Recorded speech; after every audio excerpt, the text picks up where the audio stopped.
मार दो।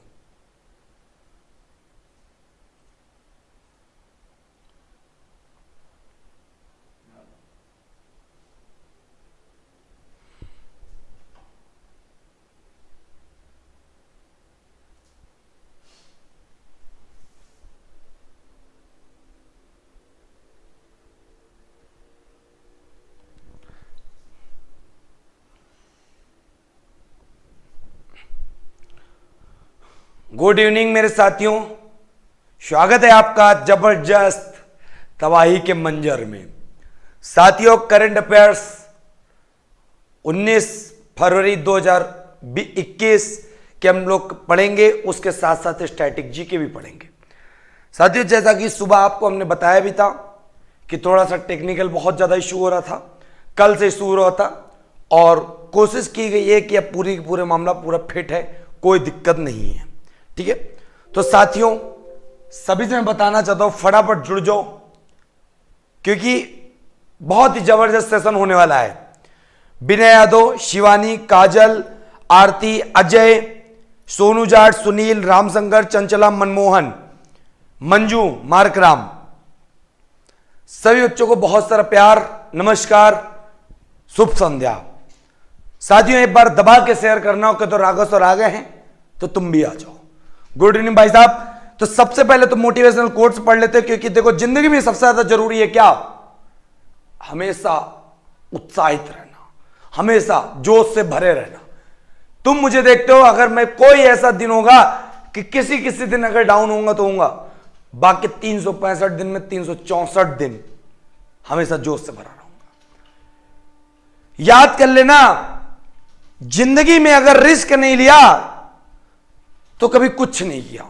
तो इसलिए जिंदगी में रिस्क लेने से कभी मत डरो, या तो जीत मिलेगी और हार भी गए तो सीख मिलेगी भाई साहब। तो जैसे मैं रिस्क लिया करता हूं कि नेट चलेगा कि नहीं चलेगा, फिर भी आया भाई, हार जाएंगे पता चलेगा, नहीं चला तो बनवाऊंगा। तुम भी अपने पढ़ाई के लिए रिस्क लेना शुरू कर दो। जो रजाई के अंदर बैठे थे रजाई फेंक दो, क्योंकि ठंडी खत्म हो गई। अब उठो, पढ़ो और लग जाओ, क्योंकि भाई सफलता किसी का इंतजार नहीं कर रही, सफलता सिर्फ तुम्हारी मेहनत को देखना चाहती है। तो फटाफट जल्दी से रिस्क लेना स्टार्ट कर दो, पढ़ाई करो। जो बच्चे ग्रुप डी की तैयारी कर रहे हैं वो पीसीएस ग्रुप सी की तैयारी सोचे, और जो ग्रुप सी तैयारी कर रहे हैं वो आगे देखें। तो रिस्क हमेशा लेते रहो, आगे की तरफ बढ़ते रहो भाई साहब। चलिए, बहुत बढ़िया। श्रवण, संदीप, विनय, सुदेश, पप्पू भाई साहब, वीडियो को लाइक भी करते रहना, लाइक और शेयर तुम्हारा कर्तव्य है भाई साहब। ठीक है, चलो बहुत बढ़िया बच्चा, शुरू करते हैं आज के प्रश्नों को। जबरदस्त अंदाज में पढ़ेंगे, मजा आ जाएगा भाई साहब। चलो, तो सबसे पहला प्रश्न है ना, वही ताबड़तोड़ है। क्या भाई साहब? हाल ही में उड़ीसा में देश के सबसे बड़े, कहां पर? उड़ीसा में देश के सबसे बड़े हॉकी स्टेडियम की नींव रखी गई। इस स्टेडियम का नाम किसके नाम पर रखा गया भाई साहब? उड़ीसा में सबसे बड़ा स्टेडियम की नींव रखी गई, और किसके नाम पे? तो आपको पता होना चाहिए, स्वतंत्रता सेनानी थे कौन? बिरसा मुंडा। बिरसा मुंडा के नाम पे उड़ीसा में जो स्टेडियम की नींव रखी गई। और याद रखिएगा, उड़ीसा के बारे में देखेंगे और हॉकी स्टेडियम के बारे में भाई साहब देखेंगे। तो जब हॉकी स्टेडियम के बारे में देखेंगे तो यहां पे कितने दर्शक बैठने की क्षमता है? यहां पे 20,000 दर्शक बैठने की क्षमता है। अगला प्रश्न बनेगा, एक होना है वर्ल्ड कप, कौन सा? Hockey world cup. Hockey world cup 2023 भाई साहब। हॉकी वर्ल्ड कप 2023 कहां होना भाई साहब? इंडिया में होना। तो इंडिया में कहां पे? उड़ीसा में होना भाई साहब। क्लियर हो गई बात? तो सारे प्रश्नों को आप पकड़ के चलोगे तभी मजा आएगा। हॉकी वर्ल्ड कप 2023 भारत में होना है तो इसी स्टेडियम में होगा। जब स्टेडियम की बात हम कर लें तो आपको पता होगा विश्व का सबसे बड़ा स्टेडियम बन चुका है भारत में, कौन सा?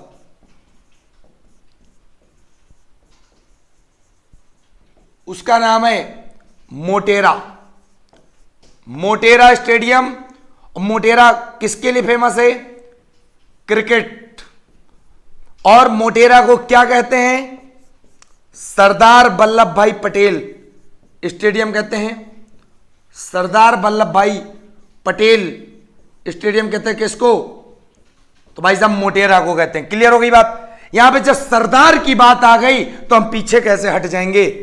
सरदार वल्लभ भाई पटेल को सरदार की उपाधि किसने दी? तो भाई साहब बारदौली की महिलाओं ने। किसने दी? बारदौली की महिलाओं ने। फिर यही बात आ गई सरदार के बारे में, क्या आ गई कि सरदार वल्लभ भाई पटेल को क्या कहते हैं? तो सरदार वल्लभ भाई पटेल को लौह पुरुष कहते हैं, भारत का बिस्मार्क कहते हैं, और क्या कहते हैं भाई साहब? भारत का बिस्मार्क, लौह पुरुष, और क्या कहते हैं? और कहते हैं देसी रियासतों के विलय का जनक। देसी रियासतों के विलय का जनक भाई साहब किसे कहते हैं? सरदार वल्लभ भाई पटेल को कहते हैं। सारे प्रश्नों को चीड़ दोगे, फाड़ दोगे, पता नहीं चलेगा कहां पे ये इसका आंसर निकल आया भाई साहब। चलो बहुत बढ़िया, क्या तुम लोग शेयर कर रहे हो? मजेदार, बहुत बढ़िया बच्चा। हाँ, पहला मैच मोटेरा स्टेडियम में कब होने वाला है भाई साहब? 24 फरवरी को, जो भारत और इंग्लैंड के बीच में तीसरा टेस्ट मैच खेला जाएगा। 24 फरवरी को इंडिया प्लस इंग्लैंड के बीच में तीसरा टेस्ट मैच सीरीज चल रही है, पेटीएम सीरीज, वो खेला जाएगा मोटेरा स्टेडियम में, जो 24 फरवरी को होगा भाई साहब। तो इतने प्रश्न उम्मीद करते तुम्हें समझ में आ गए होंगे, बिल्कुल दिमाग में छप गए होंगे। अभी कुछ पता नहीं करना, भी आगे करना भाई साहब। चलो बहुत बढ़िया, सचिन, सुभी, बहुत बढ़िया बेटा भाई, शेयर कर दो दबा के, बहुत मजा आने वाला है तुम्हें। ठीक है, चलो बात करते हैं आगे की तरफ। यहां पे देखते हैं सी राजगोपालाचारी। सी राजगोपालाचारी का पेपर में प्रश्न आता है, राजा जी किसे कहते हैं? तो राजा जी कहते हैं किसको? सी राजगोपालाचारी को। फिर सी राजगोपालाचारी का प्रश्न आता है, स्वतंत्र भारत के पहले भारतीय गवर्नर, स्वतंत्र भारत के पहले भारतीय गवर्नर कौन थे? तो उनका नाम था सी राजगोपालाचारी भाई साहब। फिर यही प्रश्न आएगा सुभाष चंद्र बोस का, तुम मुझे खून दो मैं तुम्हें आजादी दूंगा, और तुम मुझे समय दो मैं तुम्हें नौकरी दूंगा। ठीक है, तो भाई साहब कितने लोग मुझे समय देंगे ये बताओ, और कितने लोग मुझसे नौकरी लेंगे? मैंने क्या कहा? सुभाष चंद्र बोस ने कहा था तुम मुझे खून दो मैं तुम्हें आजादी दूंगा, और तुम मुझे समय दो मैं तुम्हें नौकरी दूंगा। ठीक है, तो याद रखिएगा यह कथन किसका है? राघव सर का है। तुम मुझे समय दो मैं तुम्हें नौकरी दूंगा, दिस स्टेटमेंट इज बाय मी। याद रखिएगा। रामशंकर, बिल्कुल बेटा। हाँ, मोटेरा स्टेडियम है कहां भाई साहब? तो भी समझ लो रामशंकर जी, अहमदाबाद गुजरात। अहमदाबाद गुजरात। अब अहमदाबाद किस नदी किनारे स्थित है भाई साहब? साबरमती। और अहमदाबाद साबरमती किनारे, बिल्कुल सही है ना? तुम मुझे समय दो मैं तुम्हें आजादी दूंगा, फैला देना मेरे कोटेशन को, याद रखिएगा। चलो फिर सुभाष चंद्र बोस ही थे जिन्होंने स्थापना किसकी की थी? फॉरवर्ड ब्लॉक की स्थापना की थी। किसने? सुभाष चंद्र बोस ने।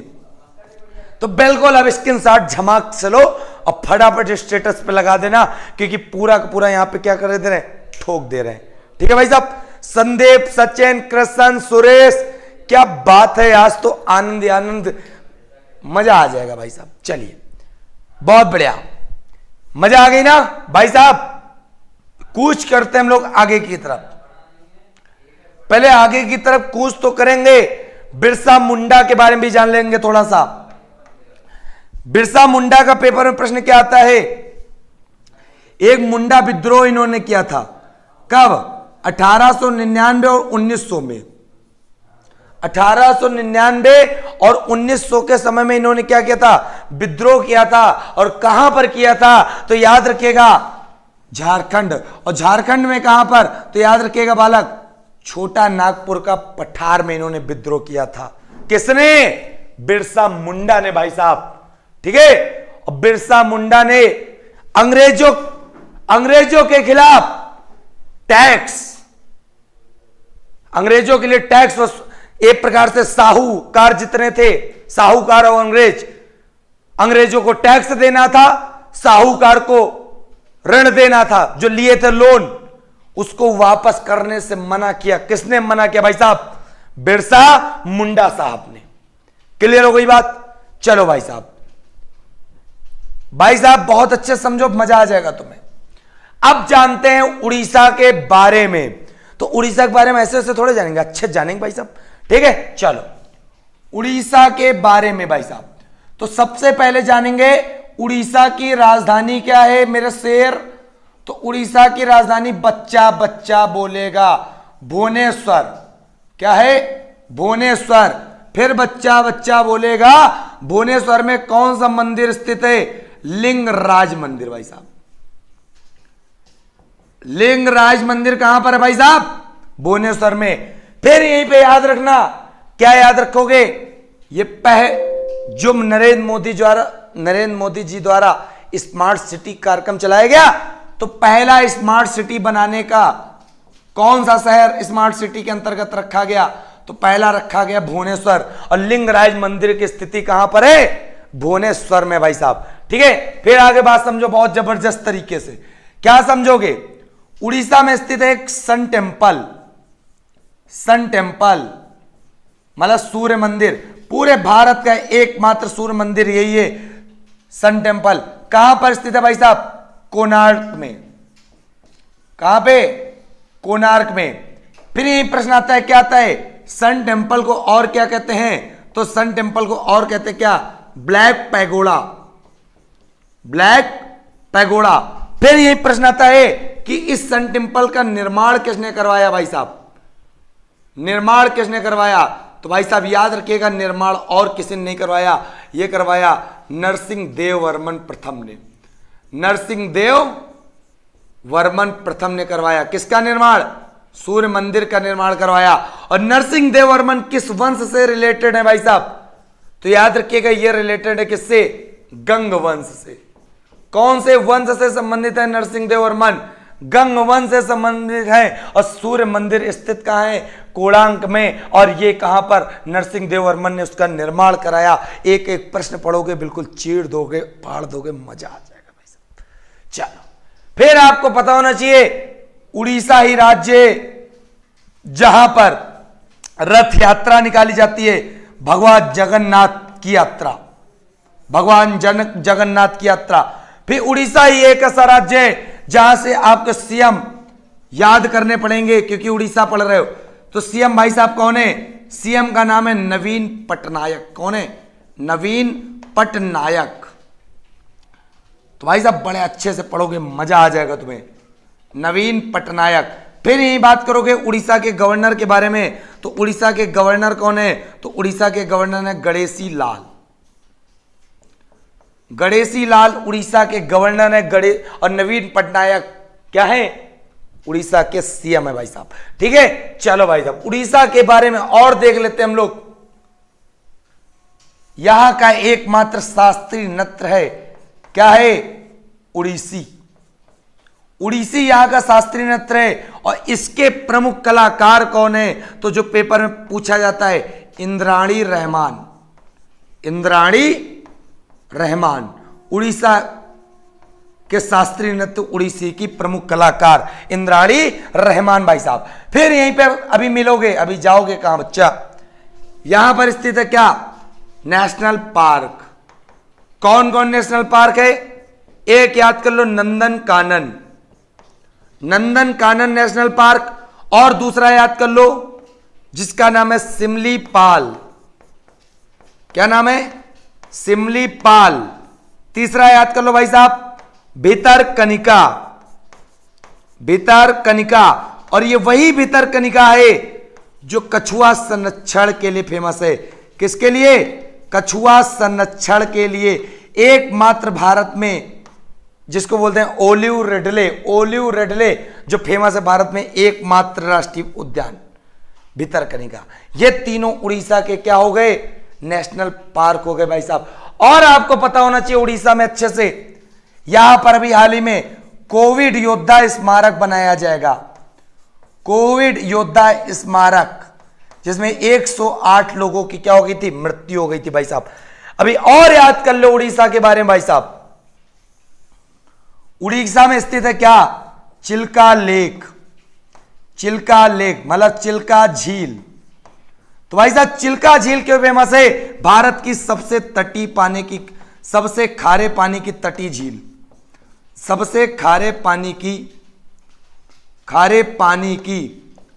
तटीय झील भाई साहब कौन सी है, तो वो चिल्का झील है। और नेवी का प्रशिक्षण, मतलब जितने नए बच्चे नेवी में जाते हैं उनका प्रशिक्षण भी कहां दिया जाता है, तो भाई साहब वो दिया जाता है कहां पे, चिल्का झील के पास। लो अरे भाई तुम पढ़ नहीं पाओगे, इतना मैं तुमको पढ़ा दूंगा सिर्फ, बहुत बढ़िया, क्या बात है। फिर देखो यहां पर एक वन्य जीव अभ्यारण्य भी चर्चा में था, क्या था वो, तो वो भी देख लो, जिसका नाम था कार्लपट। वन्य जीव अभ्यारण्य कहां पर है, उड़ीसा में भाई साहब। और कार्लपट का क्यों फेमस है, क्योंकि फेमस है यहां पर अभी हाल ही में कितने हाथियों की मृत्यु हो गई, 6 हाथियों की मृत्यु हो गई भाई साहब। और कार्लपट फेमस क्यों है भाई साहब, क्योंकि ये स्थित है कहां पर, 6 हाथियों की भी हाल ही में मृत्यु हो गई। और यहीं पे याद करिएगा, ये उड़ीसा के कालाहांडी जिले में, कहां पर, कालाहांडी जिले में। और कालाहांडी ऐसा जिला है जहां पर पूरे भारत में सबसे ज्यादा भुखमरी से मृत्यु होती है। भुखमरी से मृत्यु सबसे ज्यादा कौन से जिले में होती है, तो उड़ीसा के कालाहांडी में। भाई साहब उम्मीद करते हैं सारे प्रश्न तुम्हारे दिमाग में छप गए होंगे, ठीक है, बहुत बढ़िया। एक बार कमेंट करके बता देना आनंद ही आनंद, परमानंद की अनुभूति हो रही हो तो, और वीडियो को लाइक कर देना और दिखा देना ताकत कि यहां पे भैया तुमको क्या मिलेगा, एक शब्द से पूरा का पूरा खेल समाप्त भाई साहब। चलो बहुत बढ़िया, मजा आ रहा है ना, तो तुम मुझे समय दो, मैं तुम्हें नौकरी दूंगा, याद रखिएगा, ये आज से अपना स्लोगन है और यही चलेगा, ठीक है।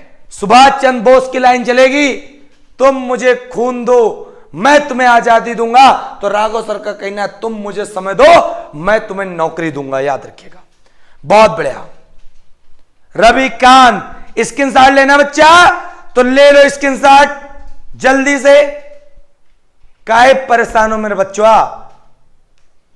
तुमको पूरा का पूरा रटवा के मानूंगा, पढ़वा के मानूंगा।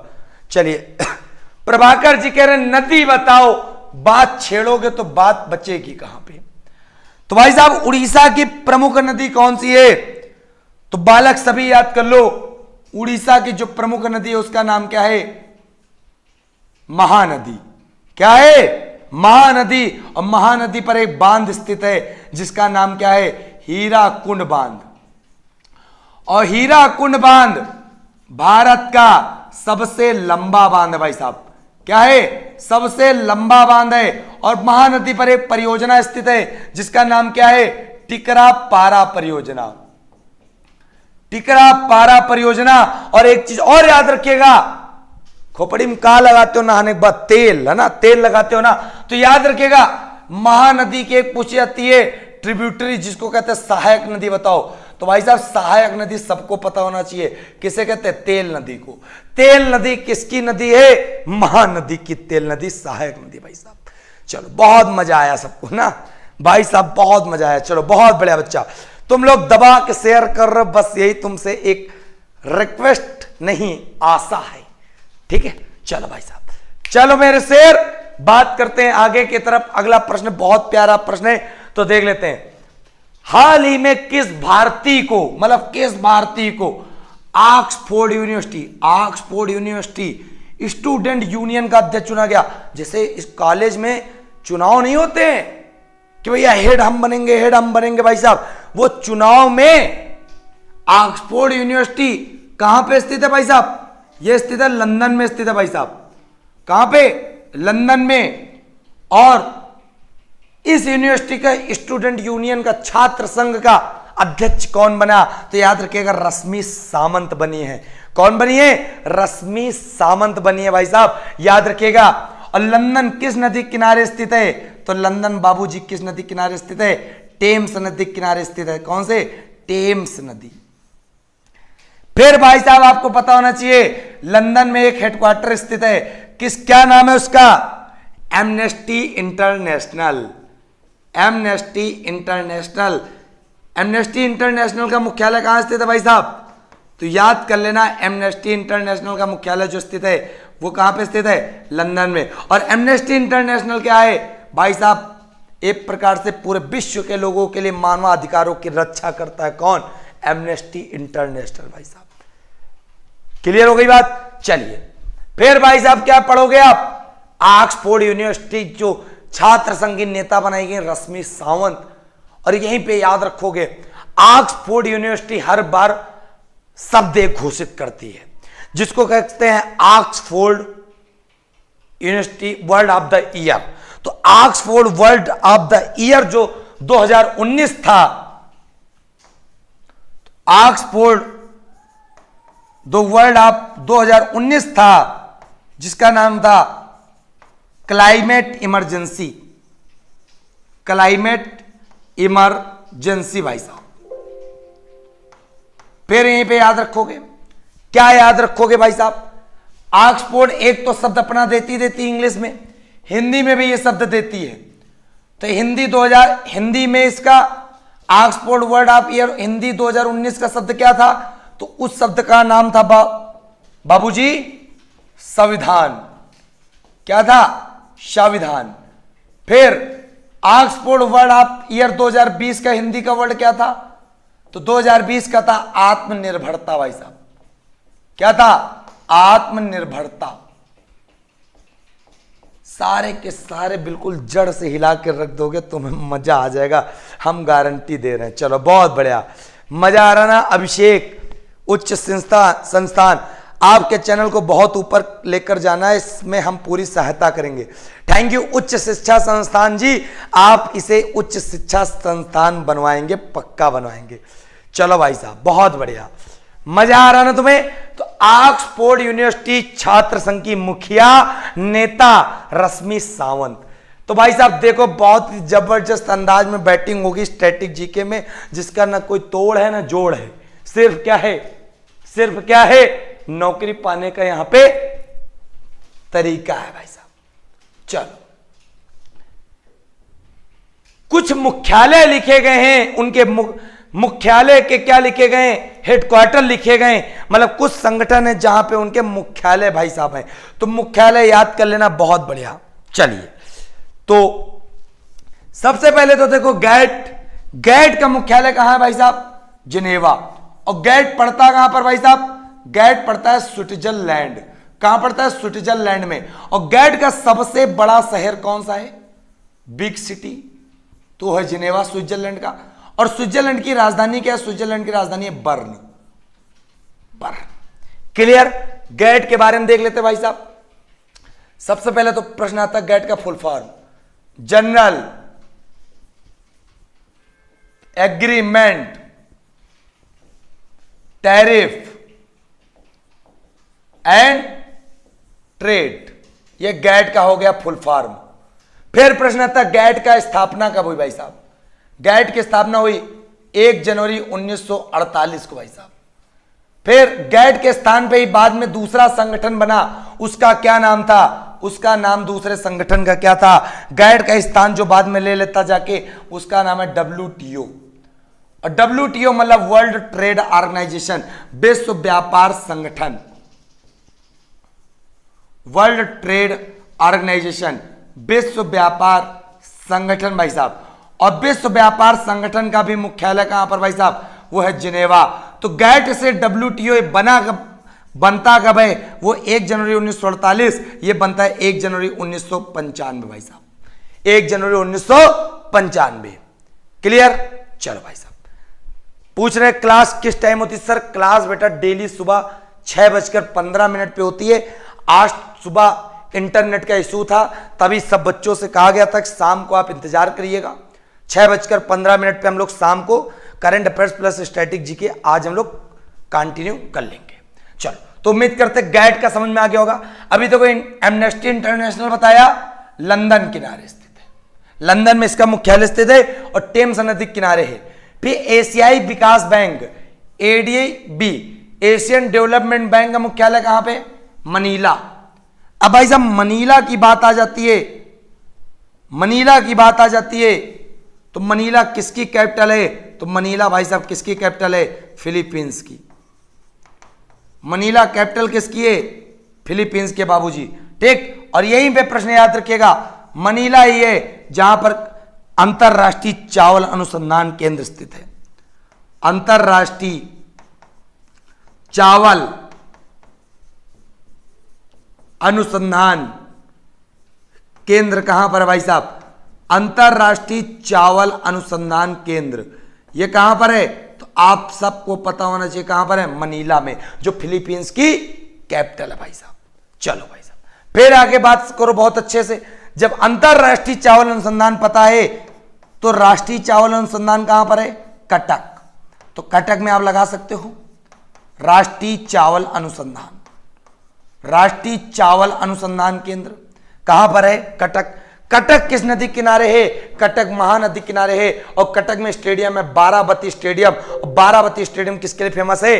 तो भाई साहब क्रिकेट के लिए। तो यह बात पता चल गई। एडीबी की स्थापना कब होती है? एडीबी की स्थापना होती है 1966 में।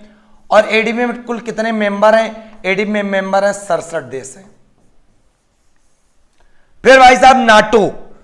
नाटो का मुख्यालय कहां है? नाटो का मुख्यालय ब्रुसेल्स में है। और ब्रुसेल्स किसकी कैपिटल है? तो भाई साहब ब्रुसेल्स जो कैपिटल है ना, वो किसकी है? बेल्जियम की है।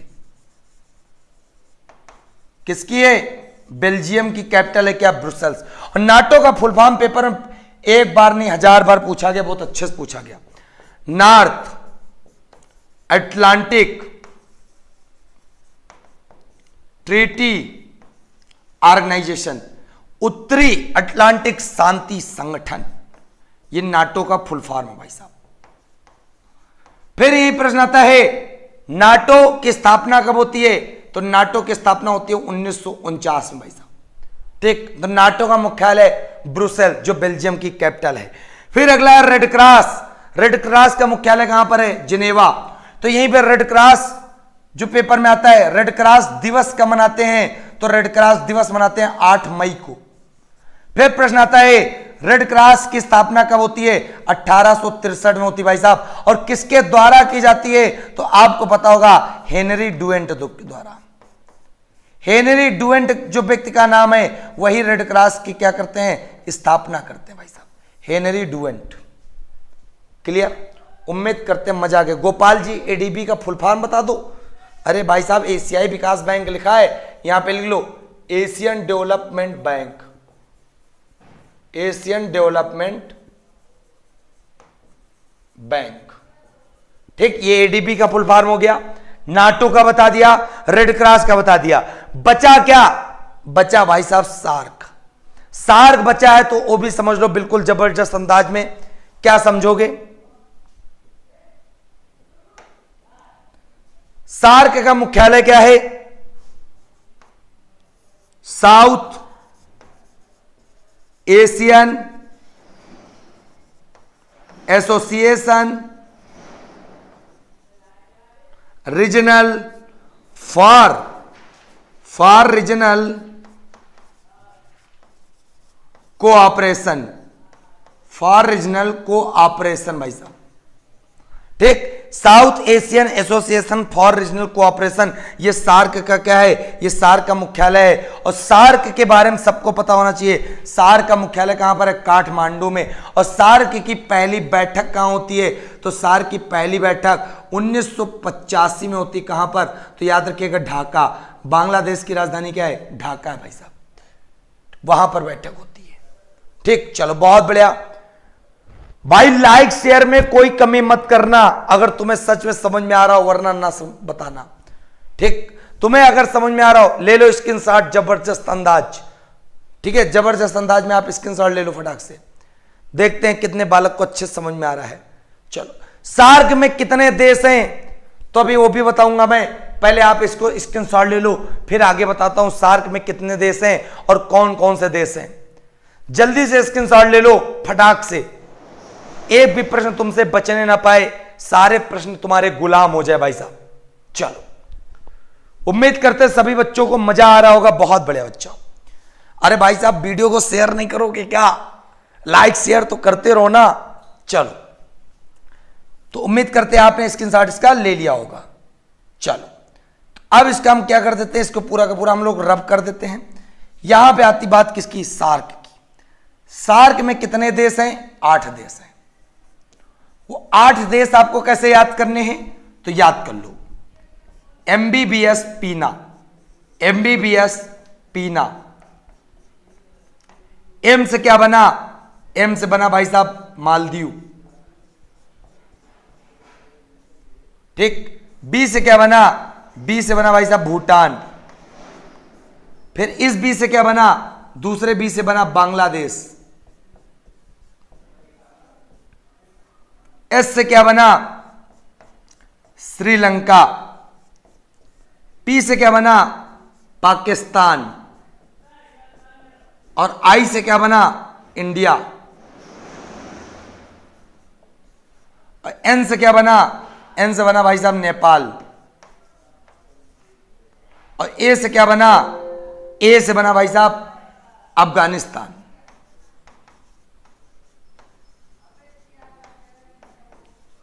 तो इस प्रकार आपको 8 के 8 देश आपको पता चल गए। चलो तो भाई साहब बात करते हैं आगे की तरफ। आगे की तरफ जो अगला प्रश्न है वो भी देख लेते हैं। तीसरा नंबर प्रश्न है, निम्नलिखित में से किस मंत्रालय ने विज्ञान ज्योति कार्यक्रम की शुरुआत की।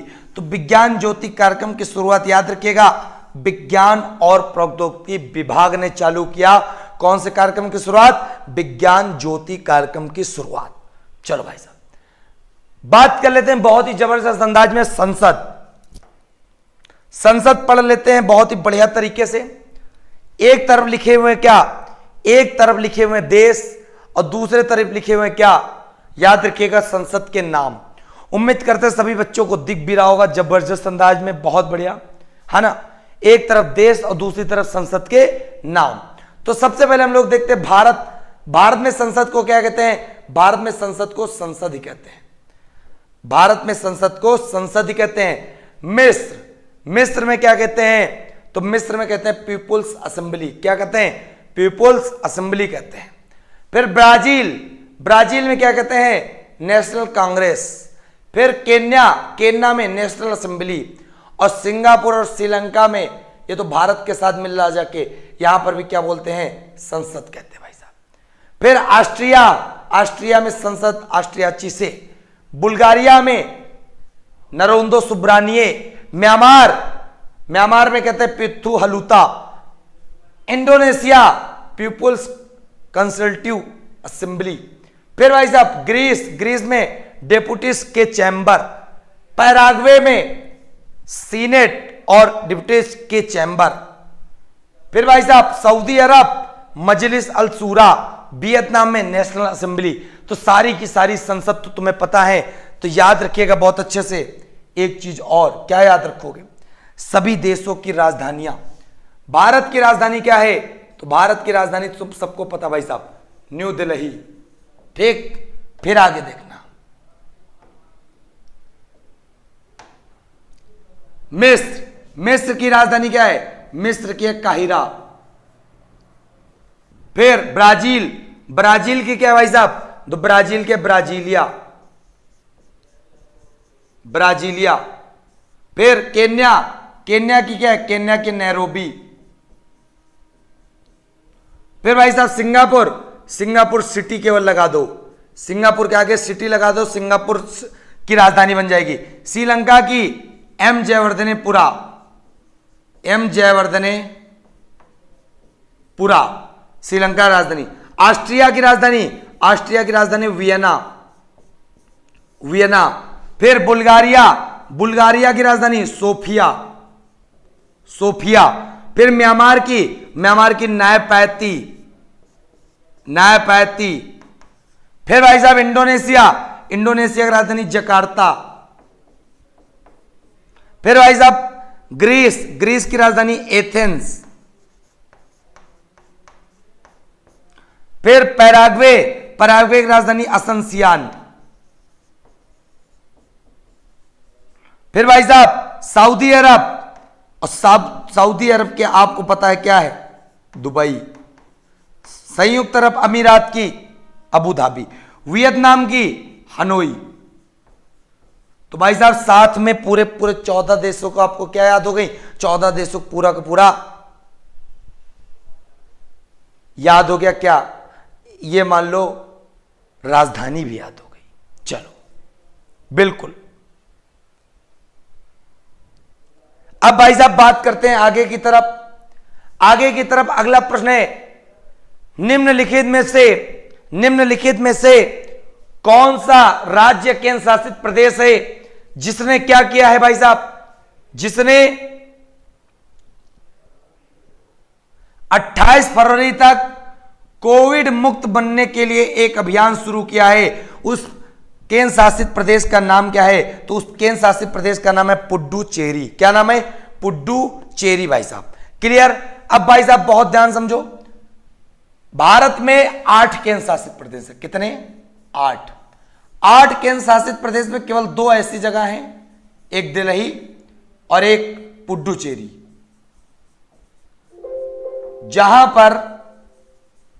जहां पर मुख्यमंत्री मतलब विधानसभा है। तो पुडुचेरी में कौन है? पुडुचेरी मुख्यमंत्री कौन है? तो भाई साहब आपको पता रखना है, नारायण स्वामी।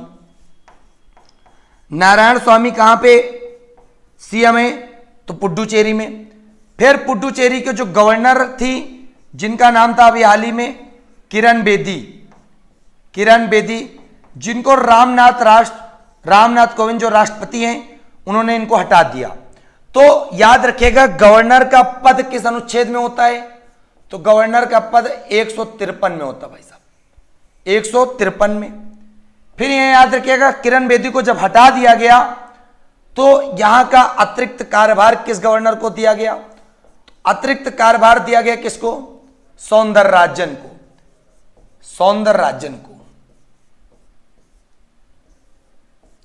किसको दिया गया? सौंदरराजन को। तेलंगाना की जो प्रेजेंट टाइम में गवर्नर हैं डॉक्टर तमिस्ली सौंदरराजन को, इनकी जगह बना दिया गया किरण बेदी की जगह। और किरण बेदी का तो पता है पहली आईपीएस महिला कौन सी है? किरण बेदी। और दूसरा प्रश्न पता है व्हाट वेंट रॉन्ग किसकी पुस्तक है? व्हाट वेंट रॉन्ग ये पुस्तक भी किसकी है? किरण बेदी की है भाई साहब। ठीक, तो इतने प्रश्न आपको अच्छे से पता होने चाहिए। और दिल्ली में तो पता ही है सीएम अरविंद केजरीवाल हैं और वहां पे उपराज्यपाल की भूमिका कौन निभा रहे हैं? अनिल बैजल साहब। तो पुडुचेरी ने भी एक अभियान चलाया है कि 28 फरवरी तक हमें कोरोना से मुक्त होना है पूरी तरह। ठीक, चलो बहुत बढ़िया बच्चा। हाँ क्या बात है। अंशिका, सतीश, मौसम, शुभम। अच्छा एक चीज गलत हो गई। क्या गलत हो गई? हाँ, सऊदी अरब की राजधानी हमने दुबई बता दी। अच्छा बेटा, सऊदी अरब की राजधानी बेटा रियाद है। क्या है? रियाद। कोई बात नहीं, इतनी राजधानियां हैं, ऊपर नीचे एक हो जाती, बाकी कोई दिक्कत नहीं। चलो फिर भाई साहब देखो बहुत अच्छे से, तो इतना कॉन्सेप्ट आपको पता चल गया होगा अच्छे से। ठीक, तो इतनी चीजें आपको पूरी की पूरी क्या हो गई? याद हो गई होंगी। चलो अब बात करते हैं हम लोग आगे की तरफ। फिर यहां पे आप 3 जगह के प्रशासक आप याद रखोगे। कहां के याद रखोगे? एक जम्मू कश्मीर के, क्योंकि अभी नया केंद्र शासित बना। जम्मू कश्मीर में कौन है उपराज्यपाल? तो आपको पता होना चाहिए कौन है? मनोज सिन्हा, ये भी नया बना। फिर लद्दाख का भी याद रखोगे। लद्दाख में कौन है? आरके माथुर, जिनको कहते हैं राधा कृष्ण माथुर। फिर यहीं पे दमन and Diu plus Dadar and Nagar Haveli, यहां के कौन है? तो यहां के आपको अच्छे से पता होना चाहिए प्रफुल्ल पटेल यहां के नए उपराज्यपाल या प्रशासक हैं। तो इन 3 जगह के बिल्कुल याद कर लेना, क्योंकि नए ये तीनों के तीनों बने भाई साहब। चलो बहुत बढ़िया। अच्छा लाइक नहीं करोगे तुम लोग? नहीं, इवनिंग में क्लास नहीं चलेगी बच्चा। इवनिंग में इसलिए नहीं चलेगी क्योंकि इवनिंग में मैथ की क्लास चलती है, current affairs plus static GK का मजा आप सुबह ही लोगे। केवल बस इवनिंग में इसलिए चल रही है आज, क्योंकि सुबह आज नेटवर्क इशू था, कल से नेटवर्क इशू चल रहा था, जो बहुत बड़ा इशू था ये, तो इसीलिए इवनिंग में चल रही है। चलो बहुत बढ़िया। हाँ भाई साहब चलो, क्या बात है भाई साहब, शेयर करते रहो भाई। अगर मेहनत दिख रही हो ना दिख रही हो तो मत शेयर करना। ठीक, तो चलो इतनी बात उम्मीद करते समझ में आ गई होगी। अब बात करते हैं आगे की तरफ। आगे की तरफ क्या बात करते हो, बहुत ध्यान से आपको पता होना चाहिए पुडुचेरी है कहां पर। सबसे पहले तो आपको पता होना चाहिए पुडुचेरी जो है ना, वो ये पुडुचेरी के 4 निशान बने हैं, 4, ये 4 निशान बने भाई साहब पुडुचेरी के। तो यही 4 निशान में ही क्या है पुडुचेरी। ये जो पुडुचेरी आपको दिख रहा है, यहां पर क्या स्थित है, यहां पर स्थित है यनम, यहां पर क्या स्थित है कराईकल, और फिर उसके नीचे क्या स्थित है, पुडुचेरी खुद स्थित है। फिर इधर क्या स्थित है, इधर स्थित है माहे। तो भाई साहब इससे यह निकल के आया कि पुडुचेरी में कितने जिले हैं, पुडुचेरी में कितने जिले हैं। तो पुडुचेरी में कितने जिले हैं, 4 जिले, 4 डिस्ट्रिक्ट हैं। और कितने राज्यों में विस्तारित हैं, तो 3 राज्यों में। कौन कौन, तो भाई साहब 3 राज्य कौन कौन से, आंध्र प्रदेश, तमिलनाडु और केरल। 3 राज्यों में 4 जिलों का विस्तार है। और पुडुचेरी पहले बस्ती किसकी थी, तो पुडुचेरी बस्ती किसकी उपनिवेश थी, तो याद रखिएगा फ्रांसीसियों की। फ्रांसीसियों का यह उपनिवेश था क्या, पुडुचेरी। और फ्रांसीसियों ने इसको खाली कब किया, 1954 में। 1954 में। पुडुचेरी का प्राचीन नाम क्या था, ओल्ड नेम, तो याद रखिएगा इसका प्राचीन नाम था पांडिचेरी, पांडिचेरी।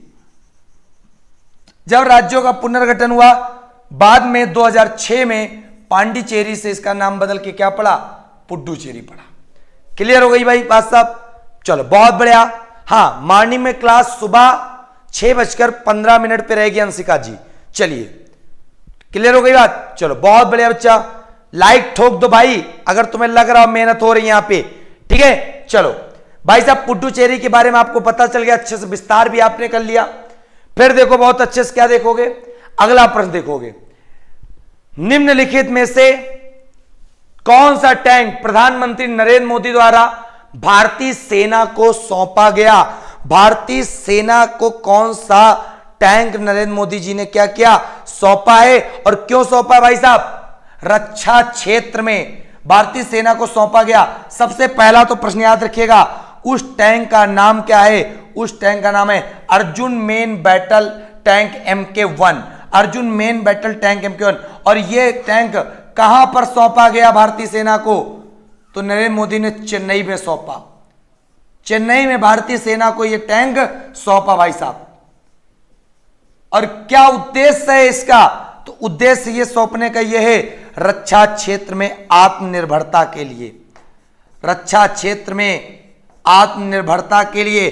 क्यों, क्योंकि अभी तक जितने टैंक बन रहे थे सारे विदेशों की सहायता ली जा रही थी, लेकिन पहला ऐसा टैंक जो रक्षा क्षेत्र में निर्भरता लाएगा, आत्मनिर्भरता, वो कौन लाएगा, Arjun main battle tank MK1।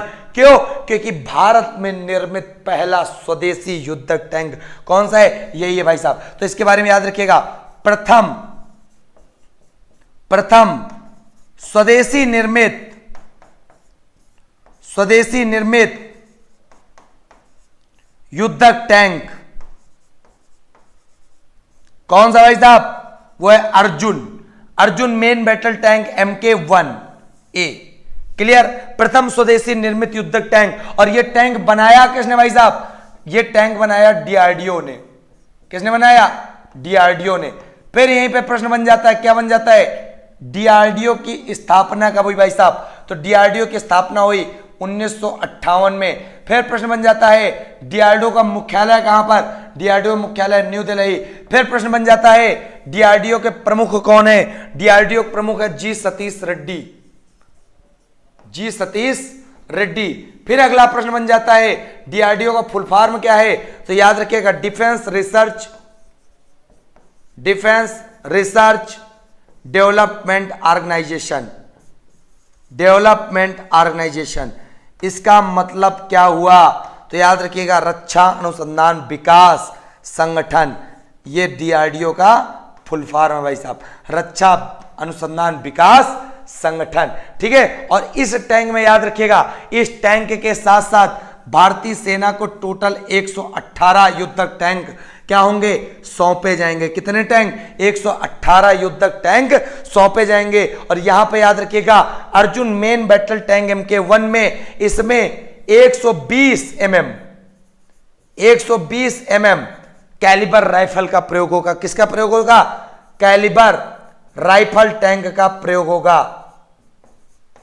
तो पेपर में प्रश्न आएगा कि युद्ध टैंक में कितनी MM कैलिबर राइफल का प्रयोग है अर्जुन वाले में, तो आप लोग बता दोगे तुरंत खींच के। क्या बता दोगे कि भैया उसमें प्रयोग है कितना, 120 mm का। चलिए बहुत बढ़िया। चलो भाई साहब ठोक दो एक बार, लाइक शेयर कर देना, बहुत बढ़िया, क्या बात है। चलो उम्मीद करते ये युद्धक टैंक के बारे में आपको समझ में आ गया होगा अच्छे से, सारी की सारी आपको चीजें दिमाग में बैठ गई होंगी। ठीक है, चलो भाई साहब बात करते हैं आगे की तरफ। तो आगे क्या है, एक कोटेशन है, बहुत ही जबरदस्त कोटेशन है। राह संघर्ष की जो चलता है वो ही संसार को बदलता है, जिसने रातों से जंग जीती सुबह सूर्य बन वही चमकता है। क्या बात है, क्या बात है, मस्त बिल्कुल कोटेशन। क्या है, राह संघर्ष की जो चलता है वो ही संसार को बदलता है, जिसने रातों से जंग जीती सुबह सूर्य बनकर वही चमकता है। भाई साहब अगर रात में तुम सो रहे होगे तो सुबह ये मान लो तुम्हारे चमकने का कोई अस्तित्व नहीं होगा, लेकिन अगर तुम रात में जग रहे होगे तो सूर्य बनकर तुम चमक रहे होगे। तो याद रखिएगा व्यक्ति वही सफल है जो संघर्ष की राहों में चलता है, और जो तपता है वही सुबह उठकर क्या करेगा, तपने का मतलब रात भर मेहनत कर रहा, जग रहा, पढ़ रहा, तो सुबह सूर्य बनकर वही चमक रहा व्यक्ति। चलिए बहुत बढ़िया बच्चा, तो याद रखिएगा जबरदस्त तरीके से। ठीक है, तो भाई साहब बात करते हैं अगले प्रश्न की ओर, बहुत ही जबरदस्त प्रश्न है। तो यहां पे प्रश्न क्या है, लेदर बैक समुद्री कछुआ। तो भाई साहब इसके बारे में आप समझो बहुत ध्यान से, क्या समझोगे, लेदर बैक समुद्री कछुआ। पहली बात तो लेदर बैक समुद्री कछुए की कितनी प्रजातियां हैं पृथ्वी ग्रह पर, तो 7 प्रजाति हैं। कितनी प्रजाति हैं, 7 प्रजाति हैं पृथ्वी ग्रह पे, और ये 2 जगह नहीं पाई जाती। कौन कौन सी जगह भाई साहब नहीं पाई जाती, चलिए भाई साहब तुम लोग तो शेयर कर दिए, क्या बात है भाई साहब, मजा आ जाता है जब तुम दिल को छू लेते हो। बिल्कुल जो तपता है वही निकलता है, बिल्कुल आदिति बेटा क्या बात है। चलो हाँ देखो, जो ये 7 प्रजाति हैं कहां पर, एक अंटार्कटिका और प्लस एक आर्कटिक। भाई साहब 2 ओशियन में ये नहीं पाई जाती, 2 ओशियन में नहीं पाई जाती। तो सिंपल सी बात है, लेदर बैक नामक समुद्री कछुआ कहां कहां पाया जाता है, तो भाई साहब आप बता सकते हो, ये पैसिफिक ओशियन में भी पाया जाता है, ये अटलांटिक ओशियन में भी पाया जाता है, और ये इंडियन ओशियन में भी पाया जाता है। लेकिन 2 जगह ये कछुआ की प्रजाति नहीं पाई जाती, ये 3 जगह पाई जाती है, 2 जगह ये नहीं पाई जाती। तो कहने का मतलब है यह ग्रह पर सबसे बड़ी 7 प्रजातियों में से क्या सबसे बड़ी प्रजाति है, बिल्कुल लेदर बैक समुद्री कछुए की सबसे बड़ी प्रजाति, बिल्कुल करेक्ट। या भारत के वन्य जीव संरक्षण, ये भी प्रश्न याद कर लो, वन्य जीव संरक्षण वाइल्ड लाइफ कंजर्वेशन एक्ट कब आया, 1972 में। इसके तहत पहली अनुसूची में सूचीबद्ध है। जिस प्रकार आर्टिकल पढ़ते हो संविधान में, उसी प्रकार वन्य जीव संरक्षण एक्ट भी है, उसमें भी अनुसूचियां बनी हुई हैं, तो उसकी पहली अनुसूची के अंतर्गत यह मामला दर्ज है। तो याद रखिएगा ये भी सही है। तो कुल मिला के दोनों कथन यहां पर क्या है, सही है कि 7 प्रजातियों में से सबसे बड़ी प्रजाति है कौन सी, तो भाई साहब है लेदर बैक समुद्री कछुआ, और वन्य जीव संरक्षण 1972 के तहत यह सूचीबद्ध है। तो इसलिए पहला और दूसरा इसमें क्या है, सही है। चर्चा में क्यों है, तो बात समझो चर्चा में क्यों है। तो चर्चा में बात यह है कि भारत जो है इंडियन ओशियन तो नीचे पड़ता ही है, भारत के नीचे इंडियन ओशियन तो पड़ता ही भाई साहब, है ना, पड़ता है।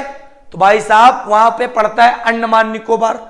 तो लोगों ने क्या किया कि अंडमान निकोबार में क्या कहा कि पर्यटन एवं विकास को बढ़ावा देने के लिए, पर्यटन एवं विकास को बढ़ावा देने के लिए कुछ प्रस्ताव आए हैं। कहां पर, अंडमान निकोबार में टूरिज्म और डेवलपमेंट को बढ़ाने के लिए कुछ प्रस्ताव आए हैं, जिससे चिंता वाली बात है। क्यों? क्योंकि इंडियन ओशियन में कछुआ की एक प्रजाति पाई जाती है, लेदर बैक समुद्री कछुआ की। अगर पर्यटन विकास होगा तो वहां पर इनको भैया क्या होगा? दिक्कत होगा। किसको दिक्कत होगा? तो भाई साहब दिक्कत होगा अंडमान ये समुद्री कछुए लेदर बैक को। तो इसीलिए चर्चा में है। और बात याद कर लेना, भारत में एकमात्र कछुआ संरक्षण, भारत में एकमात्र कछुआ संरक्षण कहां पे स्थित है? तो भाई साहब याद कर लेना, कहां पर है? भितरकनिका। भितरकनिका कहां पड़ता है? भितरकनिका भाई साहब पड़ता है कहां पे आपका? तो याद कर लो, उड़ीसा में। और ये कछुआ संरक्षण के लिए फेमस है। किसके लिए? कछुआ संरक्षण के लिए फेमस है क्या? भितरकनिका। और ये किस सन में बनाया गया? तो भाई साहब बता सकते हो 1989 में। किस सन में? 1989 में। भाई साहब सारे के सारे प्रश्न तुम्हारे दिमाग में बिल्कुल छप रहे होंगे। बिल्कुल, बहुत बढ़िया भाई साहब। टाइगर प्रोजेक्ट 1973 आया था, बिल्कुल आया था बेटा रविकांत जी। और tiger man of India Kailash सांकला को कहते हैं, जो भारत के राजस्थान के निवासी हैं भाई साहब। चलो बहुत बढ़िया, ठीक है। चलो नमस्कार बच्चा सलमान बेटा, इतना नमस्कार करोगे आप? चलो भाई साहब बात करेंगे बहुत ही जबरदस्त अंदाज में प्रमुख पुरस्कार एवं उनके क्षेत्र। तो प्रमुख पुरस्कार एवं उनके क्षेत्र देख लेते हैं धमाकेदार अंदाज में। तो भाई साहब सबसे पहला पुरस्कार है क्या? नोबेल। तो नोबेल पुरस्कार है, तो याद कर लो विश्व का सबसे बड़ा पुरस्कार, विश्व का सबसे बड़ा पुरस्कार कौन सा? Nobel prize. नोबेल प्राइज किसकी याद में दिए जाते हैं? तो अल्फ्रेड नोबेल की याद में। किसकी याद में? अल्फ्रेड नोबेल की याद में। अल्फ्रेड नोबेल ने क्या किया था? 1867 में डायनामाइट का आविष्कार किया था। डायनामाइट में कौन सा रसायन होता है? टीएनटी। टीएनटी मतलब ट्राइनाइट्रोटॉल्यूइन। ट्राइनाइट्रोटॉल्यूइन भाई साहब, ये डायनामाइट में रसायन होता है टीएनटी। क्लियर? फिर अल्फ्रेड नोबेल भी अविवाहित थे। तो जब अविवाहित थे, इनको इतनी ज्यादा धनराशि मिल गई डायनामाइट की खोज करने पर, इन्होंने कहा मेरी धनराशि से जितना भी ब्याज आए, उस ब्याज से पूरे विश्व के लोग अलग अलग क्षेत्रों में जो नई नई खोजें करें, उनको आप पुरस्कार के रूप में प्रदान कर दो। अल्फ्रेड नोबेल ने बात ठोक दी। और अल्फ्रेड नोबेल का जो जन्म होता है वो कब होता है? तो भाई साहब अल्फ्रेड नोबेल का जन्म तुम्हें रटा होना चाहिए। कहां पे होता है? स्वीडन। और स्वीडन में कहां पर? तो स्वीडन की राजधानी स्टॉकहोम, वहां पर इनका जन्म होता है। किसका? अल्फ्रेड नोबेल का। और आपको पता होना चाहिए अल्फ्रेड नोबेल की जो मृत्यु होती है वो कहां पर होती है? तो मृत्यु भाई साहब होती है कहां पे? इटली। इटली की राजधानी क्या है? इटली की राजधानी है रोम। और रोम किस नदी किनारे है? रोम स्थित है टाइबर नदी के किनारे। किस नदी किनारे? टाइबर नदी किनारे। और रक्त वर्ण महिला किसे कहते हैं? रोम को कहते हैं। और पोप का शहर किसे कहते हैं? रोम को कहते हैं। पश्चिम का बेबीलोन किसे कहते हैं? रोम को कहते हैं। 7 पहाड़ियों का नगर किसे कहते हैं? रोम को कहते हैं। प्राचीन विश्व की सामग्री किसे कहते हैं? रोम को कहते हैं। और रोम को ही बोलते हैं हॉली सिटी बोलते हैं भाई साहब। हॉली सिटी कहते हैं मतलब पवित्र शहर और पवित्र भूमि। हॉली लैंड किसको बोलते हैं? तो इजराइल की राजधानी यरूशलेम को, जहां पे यहूदी लोग निवास करते हैं भाई साहब। चलो बहुत बढ़िया, क्या बात है। सुजीत जी आपका पहला पेपर जीके का आएगा। बिल्कुल जीके में तुम धुआं धुआं कर दोगे, विश्वास मानो मेरा, ठीक है। धीरज जी राजस्थान के बारे में बताऊंगा, सभी राज्यों के बारे में बताऊंगा, ठीक। बस समझते चलो, सारे प्रश्न समझते चलो। फिर यहां पे नोबेल पुरस्कार किस क्षेत्र में? कितने क्षेत्र? 6 क्षेत्र। कौन कौन से भाई? साहित्य, चिकित्सा, भौतिकी, रसायन, शांति। तो ये 5 पुरस्कार शुरू हो गए थे कब से? 1901 से। लेकिन जो सबसे लास्ट की कैटेगरी है, 6 क्षेत्रों में एक कैटेगरी बचती है किसकी? अर्थशास्त्र की। तो अर्थशास्त्र वाला चालू हुआ कब से? 1969 से। बाकी सारे के सारे शुरू हो गए कब से? वो 1901 से, लेकिन एकमात्र कैटेगरी अर्थशास्त्र का पुरस्कार 1969 से चालू हुआ, नोबेल पुरस्कार की श्रेणी का। भाई साहब बहुत बढ़िया, क्या बात है भाई, मजा आ जाएगा तुम्हें। याद रखिएगा इन 6 क्षेत्र में जो नोबेल दिया जाता है, इन 6 क्षेत्र में नोबेल, जो शांति का नोबेल है वो कहां से दिया जाता है भाई साहब? वो दिया जाता है नॉर्वे की राजधानी ओस्लो से दिया जाता है, नॉर्वे की राजधानी ओस्लो से। बाकी सारे 5 क्षेत्र की जो पुरस्कार हैं वो कहां से दिए जाते हैं? वो सारे के सारे दिए जाते हैं स्वीडन की राजधानी स्टॉकहोम से। तो नोबेल पुरस्कार आपको रट गए होंगे, समझ में आ गए होंगे। फिर भाई साहब देखो, पुलित्जर पुरस्कार जिसकी शुरुआत होती है 1917 में, और ये किस क्षेत्र में? जर्नलिज्म के क्षेत्र में दिया जाता है। और जर्नलिज्म के क्षेत्र का सबसे पुराना पुरस्कार कौन सा है? पुलित्जर है। कौन सा है? पुलित्जर है। फिर भाई साहब ऑस्कर पुरस्कार, ऑस्कर पुरस्कार की शुरुआत 1929 से होती है। किस क्षेत्र में? फिल्म के क्षेत्र में। और विश्व का सबसे बड़ा पुरस्कार किस कैटेगरी में? फिल्म की कैटेगरी में विश्व का सबसे बड़ा पुरस्कार ऑस्कर है। और ऑस्कर के बारे में याद रखिएगा, पहली भारतीय महिला जो ऑस्कर पुरस्कार जीती, पहली इंडियन वोमेन कौन जीती? तो भाई साहब तुम्हें रटा होना चाहिए, कौन जीती? भानु अथैया नामक महिला ने सबसे पहले कमाल कर दिया ऑस्कर पुरस्कार जीतकर। और भानु अथैया जो थी किस लिए जीती? तो भाई साहब पिक्चर में हीरो होते हैं, हीरो की कॉस्ट्यूम डिजाइनिंग होती है। तो भाई साहब पता होना चाहिए, एक पिक्चर आई थी जिसका नाम था गांधी, और पेपर में पूछा जाता है कि गांधी फिल्म में गांधी का नेतृत्व किसने किया? तो आप सब बताओगे धुआंधार तरीके से। किसने किया? रिचर्ड एटनबरो ने। किसने किया? रिचर्ड एटनबरो ने। और रिचर्ड एटनबरो की इन्होंने क्या की थी? कॉस्ट्यूम डिजाइनिंग की थी। क्या की थी? Costume designing. तो भाई साहब गांधी फिल्म में किसने गांधी की भूमिका निभाई? तो रिचर्ड एटनबरो ने। किसने कॉस्ट्यूम डिजाइनिंग की? भानु अथैया ने। और भानु अथैया को इसीलिए पहली भारतीय महिला ऑस्कर अवार्ड होने का गौरव प्राप्त होता है। भाई साहब चलिए बहुत बढ़िया। अनिल बघेल क्या बात है भाई, ठोको लाइक एक बार शेयर कर दो, मजा। हाँ ओस्लो वाला फिर से बता दो भाई साहब, नोबेल 6 क्षेत्र में दिए जाते। कितने क्षेत्र में? 6, जिसमें शांति का पुरस्कार नॉर्वे की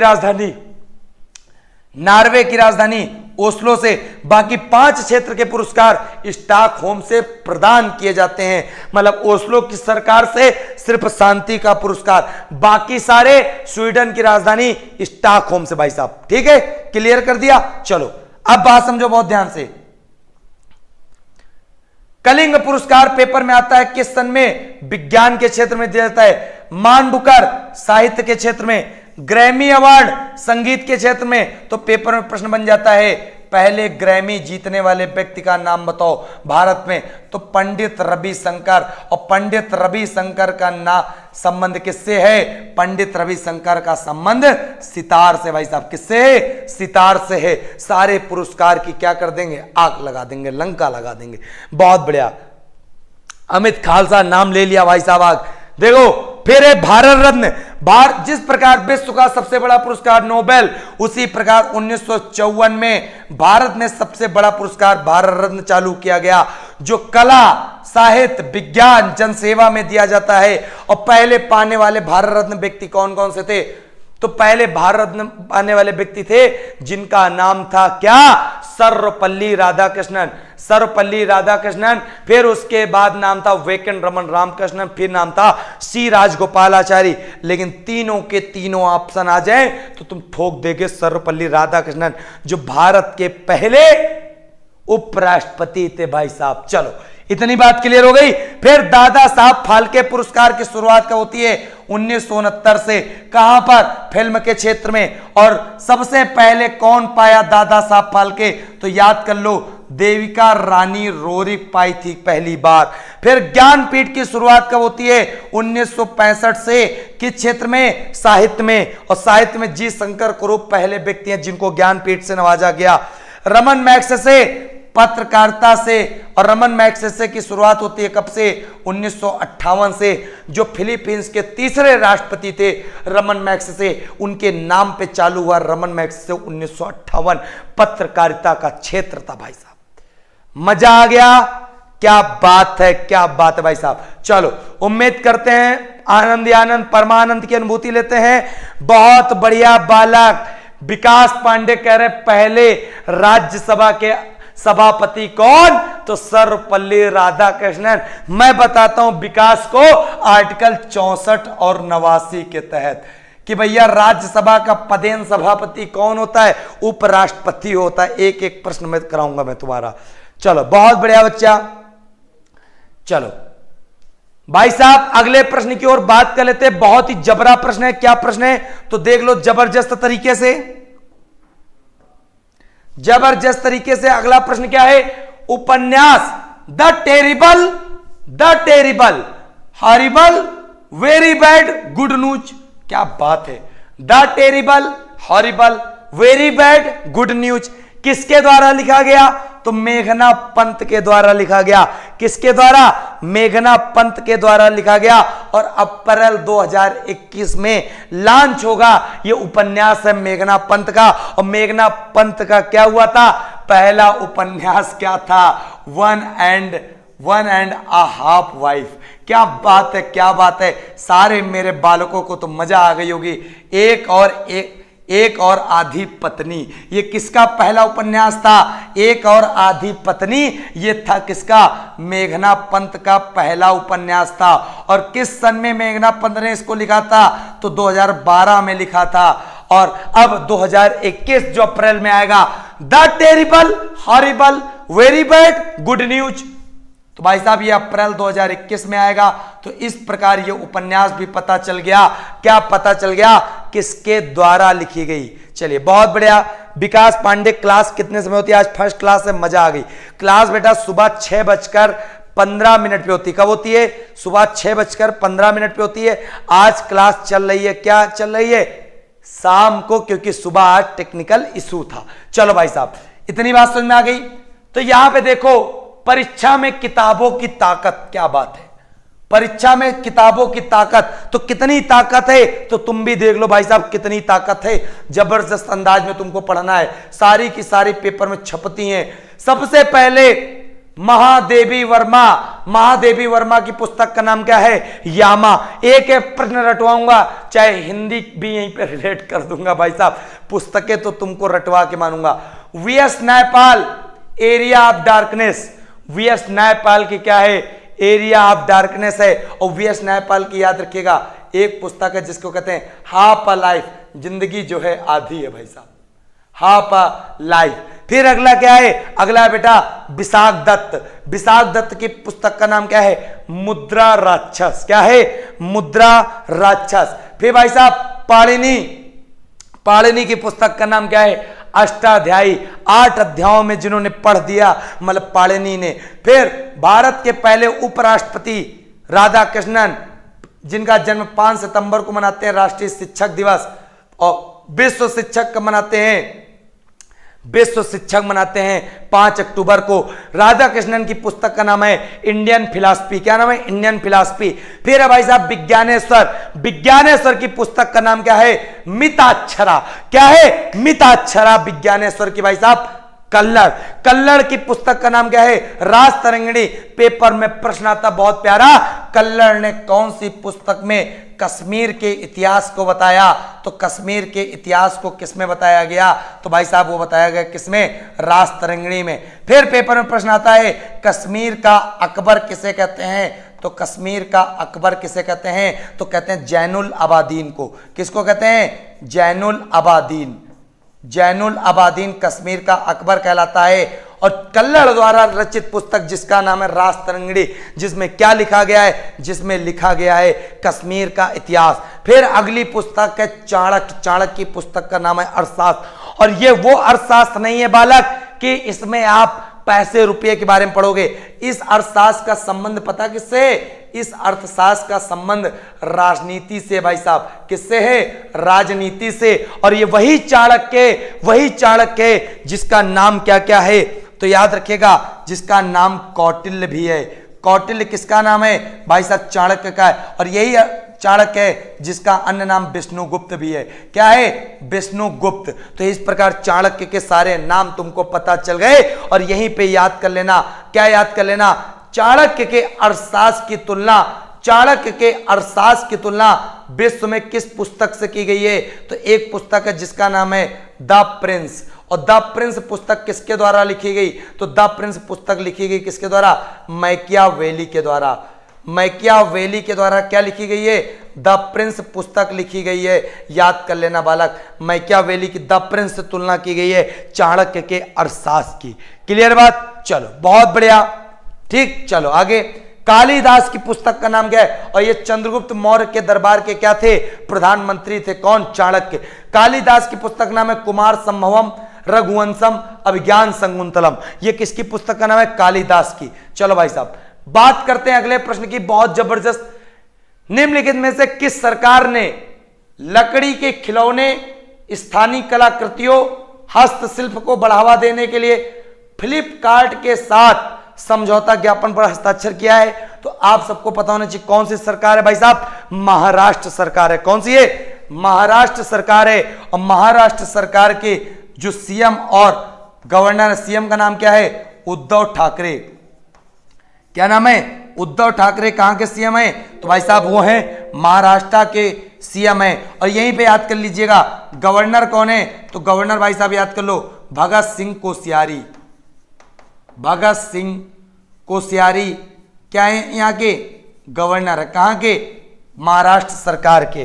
क्लियर हो गई बात भाई साहब? चलो फिर आगे समझो बहुत ध्यान से। क्या समझोगे? महाराष्ट्र की कैपिटल है क्या? मुंबई। और मुंबई को क्या कहते हैं? मुंबई को कहते हैं 7 टापुओं का नगर। 7 टापुओं का नगर किसे कहते हैं? तो 7 टापुओं का नगर कहते हैं किसको? मुंबई को। ठीक है, चलिए तो उम्मीद करते हैं आपको इतना समझ में आ गया होगा अच्छे से। भाई साहब बात करते हैं आगे की तरफ। Important duplex article. Important duplex article कैसे याद रखोगे कि डुप्लेक्स आर्टिकल आपको कैसे याद करना है? चलिए डुप्लेक्स आर्टिकल आप समझ लो कैसे याद करोगे, तो समझ लो भाई साहब कैसे याद करोगे। जैसे आपके सामने आ जाए कि 72 नंबर, 72 नंबर आर्टिकल में क्या है? तो क्षमादान की शक्ति है। क्या है? क्षमादान की शक्ति है। किसमें? 72 में। भाई साहब कौन क्षमादान करता है? राष्ट्रपति करता है। राष्ट्रपति क्षमा करता है किसमें? 72 में। इसी की तरह डुप्लेक्स बना लो। 161 में कौन क्षमा करेगा? राज्यपाल द्वारा क्षमादान शक्ति है।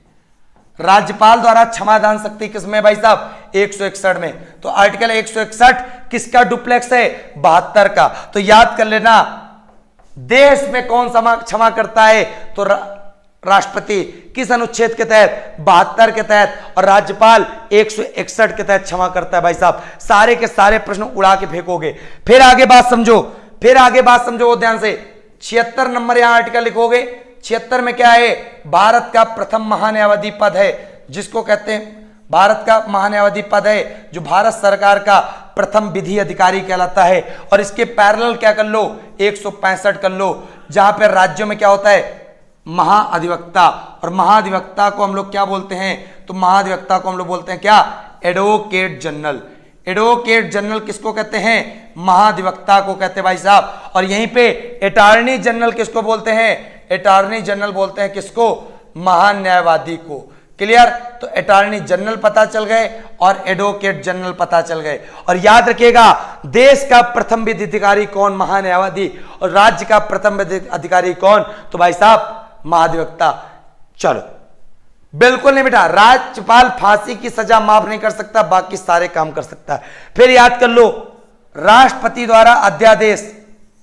राष्ट्रपति द्वारा अध्यादेश किस अनुच्छेद में? तो राष्ट्रपति द्वारा जो अध्यादेश है ना, ऑर्डिनेंस, वो आर्टिकल 123 में है। और इसी के पैरेलल कर लो आर्टिकल 213। इसमें किसके द्वारा अध्यादेश? तो याद कर लो राज्यपाल द्वारा जो अध्यादेश है वो किसमें है? आर्टिकल 213। और राष्ट्रपति द्वारा 123। और भारत के वर्तमान में जो महान्यायवादी हैं के वेणुगोपाल राव हैं भाई साहब। चलो बहुत बढ़िया, मजा आ रहा ना। चलो बात करते हैं आगे की तरफ।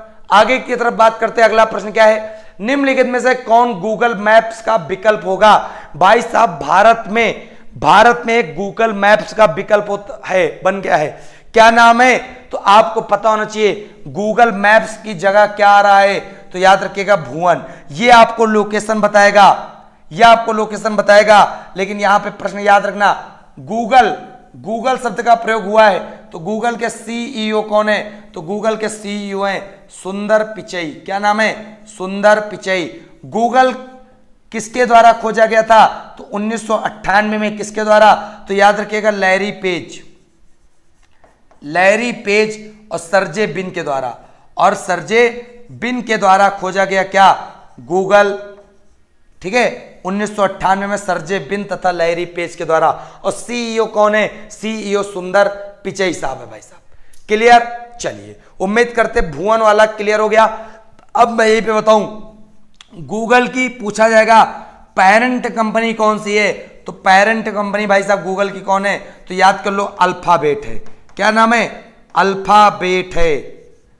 ठीक, फिर याद कर लेना, क्या याद कर लेना? गूगल जो है ये किसके द्वारा गूगल मैप्स ये भारत में लॉन्च करने जा रहा भुवन वाले ऐप को?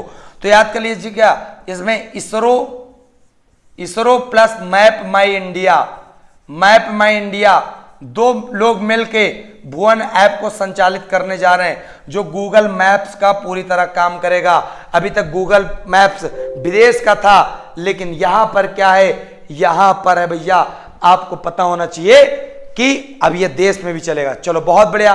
अब बात करते भाई साहब आगे की तरफ बात करते हैं महात्मा बुद्ध। तो महात्मा बुद्ध के बारे में देख लेते हैं फटाफट। क्या देख लेते हैं? सबसे पहले तो इनको लाइट ऑफ एशिया कहते हैं। तो लाइट ऑफ एशिया का मतलब क्या हुआ? एशिया का प्रकाश पुंज किसे कहते हैं? तो महात्मा बुद्ध को कहते हैं। फिर महात्मा बुद्ध का जन्म कब होता है? तो भाई साहब महात्मा बुद्ध का जन्म जो होता है 563 बीसी में होता है। कब होता है? 563 बीसी मतलब ईसा पूर्व। मृत्यु कब होती है भाई साहब? तो मृत्यु होती है 483 बीसी। और बीसी का मतलब क्या होता है? ईसा पूर्व। ईसा पूर्व का मतलब ईसा मसीह के जन्म के पहले का समय। और ईसा मसीह का जब जन्म होता है तो वो 0 इश्यू होता है, उसको बोलते हैं क्या? एडी, एनो डोमिनी। याद कर लेना। चलो, तो इतनी बात उम्मीद करते हैं आपको पता होना चाहिए। महात्मा बुद्ध के बारे में आगे बात समझोगे। महात्मा बुद्ध ने पहला उपदेश कहां पे दिया? तो भाई साहब पहला उपदेश दिया कहां पर? सारनाथ में पहला उपदेश। फिर प्रश्न आएगा सबसे ज्यादा उपदेश कहां दिए? तो सबसे ज्यादा उपदेश दिए कहां पे? भाई साहब दिए श्रावस्ती में। फिर प्रश्न आएगा कि उपदेश किस भाषा में दिए? तो उपदेश दिए पाली भाषा में। किस भाषा में उपदेश दिए? पाली भाषा में। महात्मा बुद्ध के गुरु का नाम बताओ। तो महात्मा बुद्ध के गुरु का नाम क्या कहोगे? अलार कलाम। क्या नाम था? अलार कलाम भाई साहब। फिर आगे अगला प्रश्न आएगा, क्या प्रश्न आएगा कि महात्मा बुद्ध जो सारनाथ हो गया, यहां पर श्रावस्ती हो गया, महात्मा बुद्ध को ज्ञान की प्राप्ति कहां पर होती है? तो ज्ञान की जो प्राप्ति होती है वो बोध गया में होती है। कहां पे होती है भाई साहब? बोध गया कहां पड़ता है? बिहार में पड़ता है। फिर आगे बात समझो बहुत ध्यान से महात्मा बुद्ध के बारे में कि महात्मा बुद्ध की माता का क्या नाम था? माता का नाम था महामाया, जिनकी उनके जन्म के 7वें दिन ही मृत्यु हो गई महामाया की। जिसके बाद इनका लालन पालन किसने किया? इनकी मौसी ने किया। मौसी का नाम क्या था? तो मौसी का नाम था गौतमी। और गौतमी बुद्ध धर्म की, बौद्ध संप्रदाय की पहली बौद्ध भिक्षुणी भी बनी थी। कौन? गौतमी ही बनी थी। और याद कर लेना, महात्मा बुद्ध ने जब घर को त्यागा तो घटना क्या कहलाई? महाअभिनिष्क्रमण। महात्मा बुद्ध के गृह त्याग की घटना क्या कहलाती है? तो गृह त्याग की घटना कहलाती है महाअभिनिष्क्रमण। गृह त्याग की घटना कहलाती है किसकी? महात्मा बुद्ध की। फिर महात्मा बुद्ध ने जब पहला उपदेश दिया तो घटना क्या कहलाती है? वो घटना कहलाती है धर्मचक्र प्रवर्तन। ठीक है, तो ये महात्मा बुद्ध के जब पहला उपदेश देते हैं वो घटना कहलाती है। घर तो त्यागते हैं वो कहलाती है। फिर महात्मा बुद्ध की जब मृत्यु होती है 483 में, वो घटना कौन सी कहलाती है? वो कहलाती है महापरिनिर्वाण।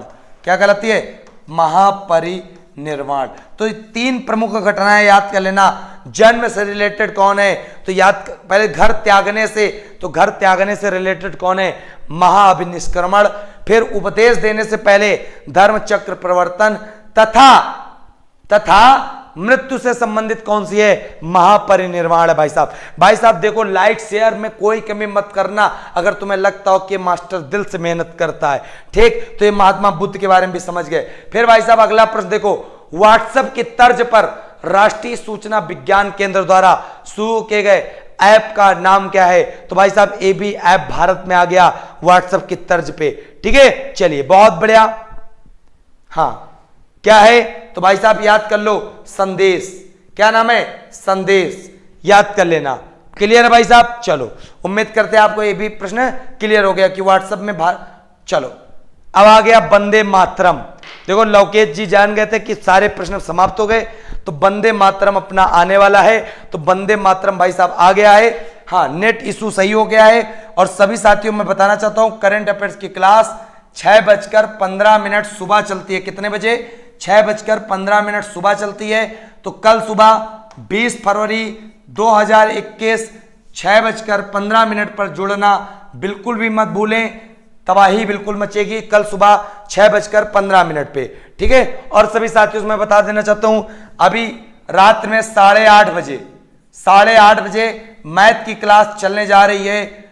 आपके गुरु बाबा वाले, क्या नाम है? अंबुज सर।